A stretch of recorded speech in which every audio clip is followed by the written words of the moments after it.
I raised my son with my own hands, fed him when I had nothing left for myself, and still one day he looked at me like I was a stranger. And that was the moment I understood that love alone is not always enough. I am telling this story now because staying quiet almost destroyed me. And if someone is listening with a heavy heart, maybe my voice will help them feel less alone. My name is Morabelle Stone, and I am an old woman now. My hands shake when I pour tea. My knees ache when the weather turns cold. But my memory has never failed me, especially when it comes to the day my only son erased me from his life. I raised Evan Stone alone after his father died suddenly, and for years he was my entire world. My reason to wake up. My reason to keep going even when life felt unbearable. 3 weeks before his wedding, I stood in front of my bedroom mirror practicing a smile, the kind women like me learn early, the kind that hides exhaustion, sacrifice, and fear. I had bought a navy blue dress I could not afford because Evan's fiancée, Lena Cross, wanted everything elegant, and I never wanted my son to feel ashamed of me. The wedding venue was for hours away, and I left before sunrise. Driving through fog and empty roads, gripping the steering wheel with hands that had worked overtime shifts for decades just to keep our life afloat. I arrived early, like I always did, because mothers like me arrive early, stay late, and leave quietly without being noticed. I watched Evan laugh with his friends, straighten his tie, and glow with confidence. And I remembered the little boy who used to cry at night unless he could hold my hand. I remembered packing his lunches, sewing his school costumes, missing holidays because I was working extra shifts, telling myself one day it would all be worth it. I thought I was proud that day, but I did not know pride could hurt so much. The ceremony was beautiful, white flowers everywhere, soft music, expensive details at every corner. Lena walked down the aisle like someone who had already won something, and I cried quietly because mothers are taught not to take up space. In my purse, I carried a card with a check for $9,000. Every dollar I had saved over a year of extra shifts. Because Evan had asked if I could help with the wedding. And mothers like me do not know how to say no. I waited during the reception for the right moment to hug my son, to give him the card, to tell him his father would have been proud, but that moment never came. Evan walked toward me with his jaw tight and his eyes distant, and I recognized that look immediately, the look of a child who has already decided something and will not change his mind. He did not greet me or smile. He told me I needed to leave, and at first I thought the music was too loud or my hearing was failing me. But then he said it again, clearer this time, colder. He said Lena was uncomfortable, that I was ruining the mood, that it was her day. Something collapsed inside my chest, quietly, like a house settling after an earthquake. I tried to explain that I had done nothing, that I was only standing there, that I had barely spoken to anyone. But Evan would not look at me. He looked past me as if I were already gone. I saw Lena watching from across the room with a small, sharp smile, the kind that knows exactly what it is doing. When Evan said, "Please don't make this difficult," I understood that my role in his life had changed forever, that I was no longer his mother, but an inconvenience. So I swallowed my pain, nodded, and walked out with my head held high while my heart shattered with every step. The parking lot was blazing hot, and I sat in my old car gripping the steering wheel, staring at the beautiful venue in my rearview mirror, while inside my son celebrated his future and outside I mourned my past. I drove 4 hours home in complete silence. No music, no radio, just the sound of my breathing and the truth slowly settling in. When I reached my house, the porch light was still on because I had left it on that morning believing I would return happy and fulfilled. But instead, I sat in the driveway until midnight staring at the home my husband and I built together. The home where Evan took his first steps, the home filled with generations of memory. I did not cry that night because I was too numb. Morning came anyway, because the world always moves on even when your life stops. I was pulling weeds from the garden when my phone rang and Evan's name flashed on the screen. And for a moment hope betrayed me because I thought maybe he was calling to apologize. But he was not. He asked for the property papers, the land my grandfather bought with broken hands, the land my husband made me promise to protect. Evan talked casually about development, about money, about how Lena's uncle knew investors, about how I should move somewhere easier. And I stood there with dirt under my nails, listening to my son plan the erasure of my family's legacy like it meant nothing. In that moment, something inside me became very calm, very clear, very final. I told him I would call him back, and I did not. Because that was the day my silence stopped being weakness and started becoming something else. And what Evan did not know, what he could never imagine, was that the papers he wanted so badly would soon become the reason he lost everything. I did not return Evan's call that day, and the silence between us felt heavy at first, like guilt pressing on my chest. But as the hours passed, that silence slowly turned into clarity. I spent that afternoon moving through my house like a ghost, touching furniture my husband had built with his own hands, wiping dust from picture frames that held moments frozen in time, moments when Evan was still mine and not yet influenced by a world that taught him to measure love in money and convenience. This house sat on land my grandfather bought decades ago after working himself nearly to death. Land my father protected, land my husband made me swear would never be sold or destroyed. And as I stood at the kitchen window watching the trees sway, I realized how easily my son had dismissed everything that came before him. My phone buzzed again and again on the counter, Evan's name lighting up the screen, then messages from Lena, then missed calls stacking on top of each other like demands instead of concern. I ignored them all. That night, I slept in my husband's old chair, the leather worn and cracked, still smelling faintly of cedar and coffee. And I asked the empty room what I had done wrong as a mother to deserve this kind of ending. The next morning, Evan's messages shifted in tone, no longer pretending kindness, accusing me of being selfish, controlling, dramatic, repeating the same words his wife had planted in his mind. And each message hurt less than the one before because I was beginning to see the pattern clearly. He did not call to ask how I was. He did not call to apologize for humiliating me. He called only because he wanted something from me, and when he did not get it, he became cruel. I spent the day walking the property, running my fingers over tree bark my grandfather once planted, stepping into the barn my father built board by board, remembering my husband proposing to me in the open field near the creek, promising a life that was simple but honest. I understood then that this land had always been my responsibility, not as an asset, but as a story, and stories are not meant to be sold to the highest bidder. That evening, I finally answered Evan's call, and his voice was sharp with frustration, asking why I was making things difficult, telling me I was ruining his future, telling me I owed him because he was my son. I listened quietly, the way I had listened for years, but when he said the land was his inheritance, and that I had no right to deny him, something inside me hardened in a way it never had before. I reminded him of his father's wishes, of his grandfather's sacrifices, of promises he himself had made when he was younger, and he brushed them aside as emotional stories that had no place in business decisions. When I told him no, that I would not give him the papers, his voice turned cold and threatening, warning me about lawyers, about court, about how I would regret this choice, and for the first time in my life, I did not feel afraid of my own child. I felt disappointed, deeply, painfully disappointed, and when the call ended, I sat alone in the quiet and realized I was grieving a son who was still alive.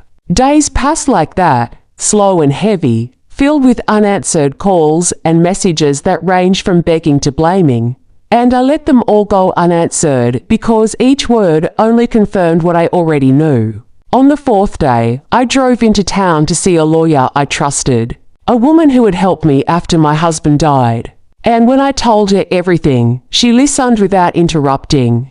Her expression calm but serious. When she asked me what I wanted, the answer came easily, clearer than anything I had felt in years, because I wanted the land protected forever, untouched by greed, safe from destruction, safe even from my own son. She explained a conservation trust to me, a legal protection that would remove the land from my estate entirely, ensuring it could never be sold, developed, or inherited. And as she spoke, I felt something close to peace for the first time since the wedding.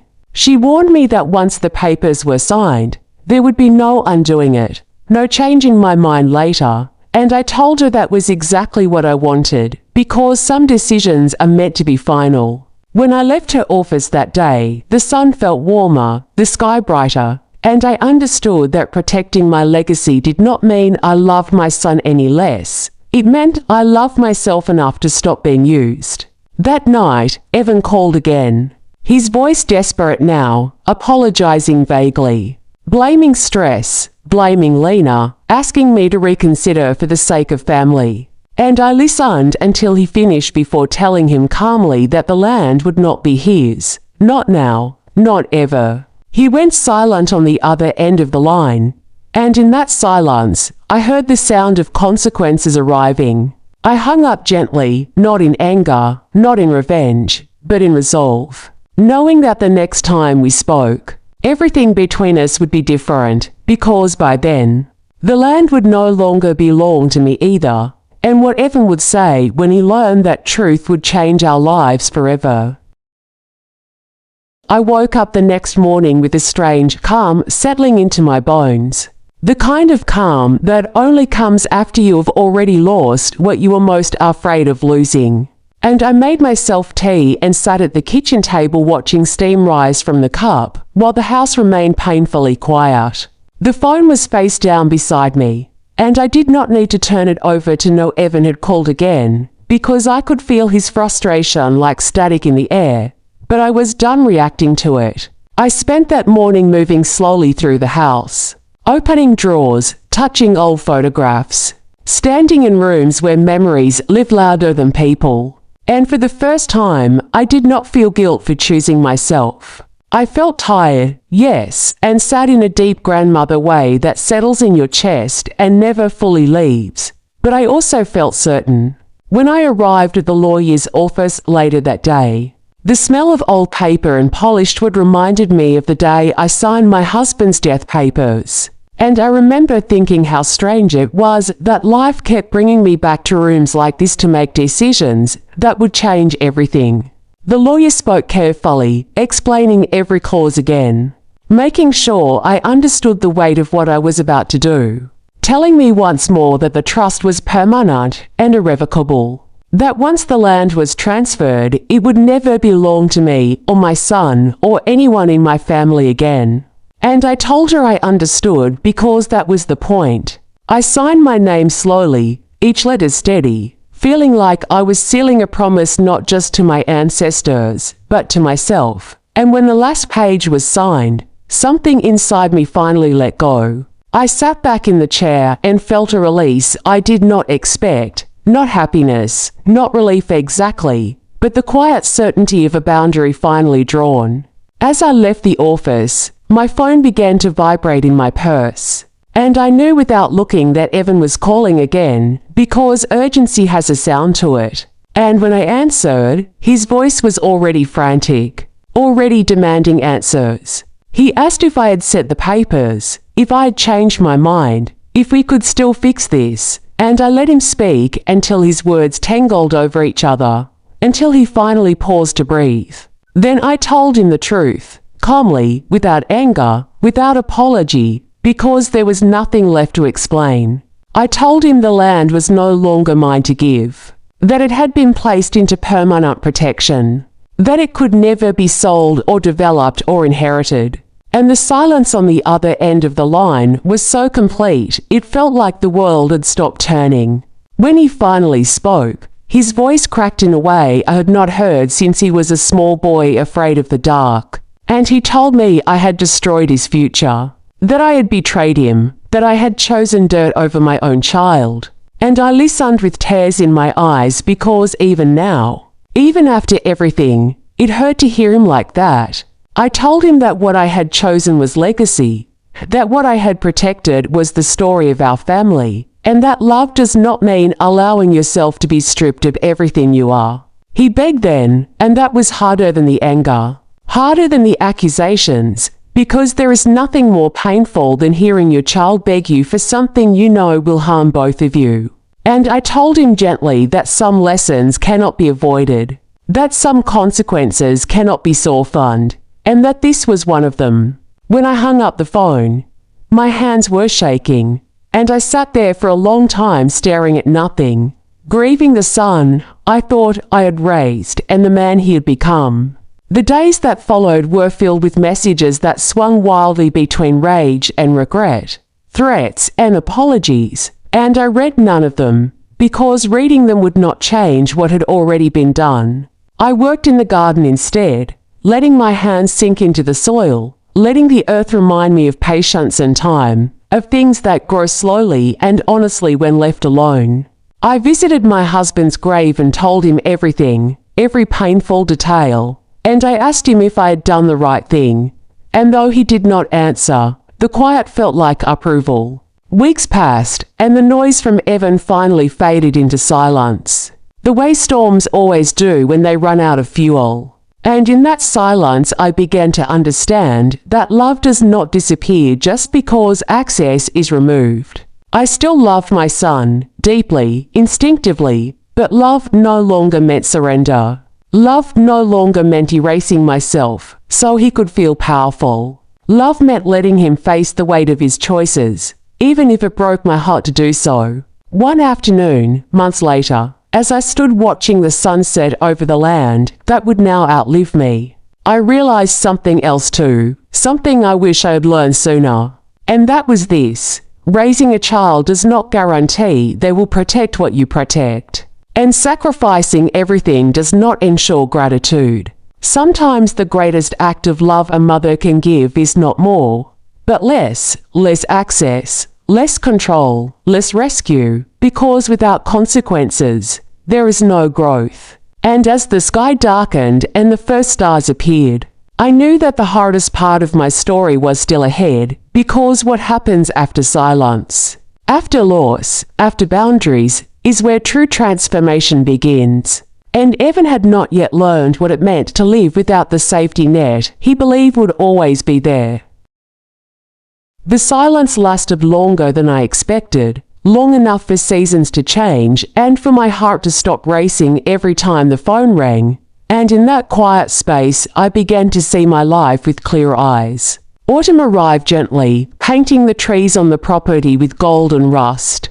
And I spent my mornings walking the land slowly, greeting each tree like an old friend, whispering gratitude for the way it had held my family's history without ever asking for anything in return. I started sleeping better, not because the pain had disappeared, but because I was no longer fighting myself. There is a strange peace that comes when you stop trying to fix what refuses to be fixed. Evan did not call for weeks, and when he finally did, his voice sounded different, thinner somehow, like a man who had discovered that confidence built on entitlement collapses quickly. He spoke carefully, choosing words like stepping on broken glass, and told me that Lena had moved out, that the plans for development had fallen apart, that the people who once surrounded him had vanished the moment the money disappeared. I listened quietly, my hands folded in my lap, feeling the ache of a mother's instinct to comfort battle with the wisdom of a woman who had already given too much.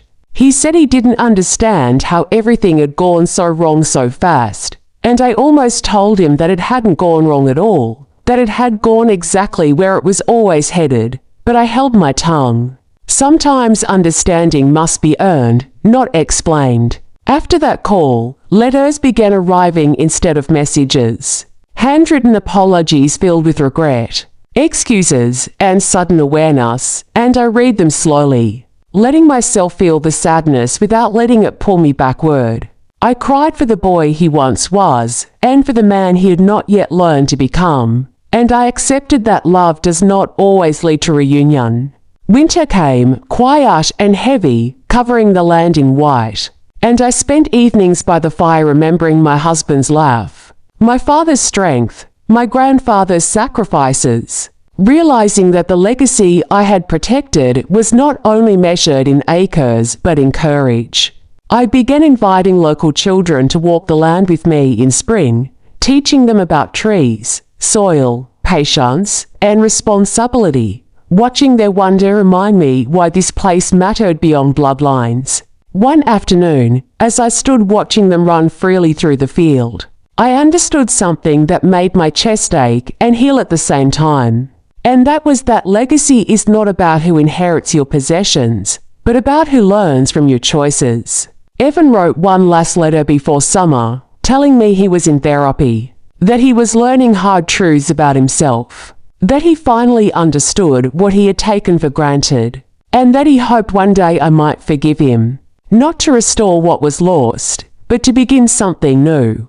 I folded that letter carefully and placed it beside the others, not as a promise, not as a rejection, but as a reminder that growth does not follow our timelines. As the sun set that evening, casting long shadows across the protected land, I felt the weight of years lift just slightly from my shoulders, because I had finally learned that protecting your legacy sometimes means letting go of the very people you hoped would carry it forward, trusting that life will teach them what love alone could not.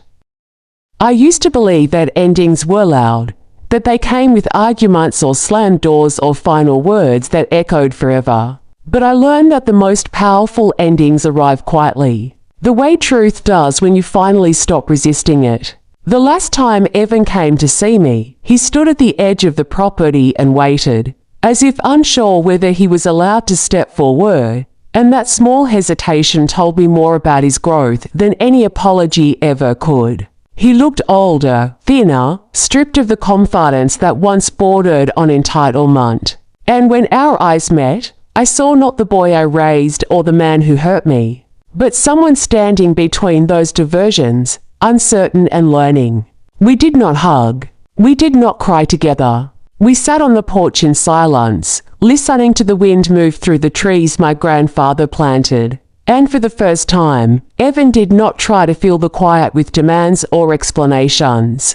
He simply said he was sorry, not for losing money, not for consequences, but for treating me like something disposable, and I nodded because that was the apology my heart had waited for. I told him I loved him because that truth had never changed. But I also told him that love did not mean access, that being my son did not mean entitlement. And that respect was now the foundation of whatever relationship we might build in the future. He listened, really listened, and though I could not promise reconciliation or closeness or forgiveness on his timeline, I promised honesty, and that was something I had never given myself permission to offer before. After he left, I walked the land alone, the same way I had done so many times since the wedding, but this time my steps felt lighter. Not because the pain was gone, but because it no longer owned me. I realized then that my story was never about choosing land over my child. As some people would say, it was about choosing dignity over destruction, legacy over greed, self-respect over silence. I had spent most of my life believing that being a good mother meant enduring anything, excusing everything, sacrificing myself piece by piece, until there was nothing left. But I learned too late, and just in time, that love without boundaries teaches people how to use you, not how to value you. The land will outlive me now, protected, untouched, breathing quietly through generations that will never know my name, and I find comfort in that, because some things are meant to remain even when we are gone. As for Evan, his journey is his own now, shaped by the choices he made and the consequences he faced. And whether he grows into the man I once hoped he would be is no longer my responsibility to control. I sit on my porch most evenings with a cup of tea, watching the sunset, listening to the same silence that once terrified me. And I smile softly because I finally understand that peace is not the absence of love, but the presence of self-respect. If you are listening to my story and your heart feels heavy, if you have given everything to people who only took more, I want you to know this. You are not cruel for protecting yourself. You are not heartless for drawing lines. And you are not wrong for choosing what matters when others refuse to see its value. Legacy is not what people take from you. It is what you refuse to let be destroyed. And sometimes the bravest thing a mother, a grandmother, a woman can do is say no and mean it. Even when her voice shakes. Even when her heart breaks, because in that no, a new kind of strength is born, one that finally belongs to you. If you stayed with me until the end of this story, then maybe somewhere inside you recognized a piece of your own life in mine. Because these lessons are never just about one family or one moment. They are about all of us who have loved deeply and been hurt quietly. I did not tell you my story to ask for sympathy, but to remind you that your worth does not disappear just because someone fails to honor it, and that boundaries are not punishments, they are protections. If my journey taught you anything, let it be this. You are allowed to choose dignity. You are allowed to protect what matters to you. And you are allowed to stop giving when giving only empties you. If this story touched your heart, carry it forward by sharing it with someone who might need strength today. And remember that even when love changes, your value never does.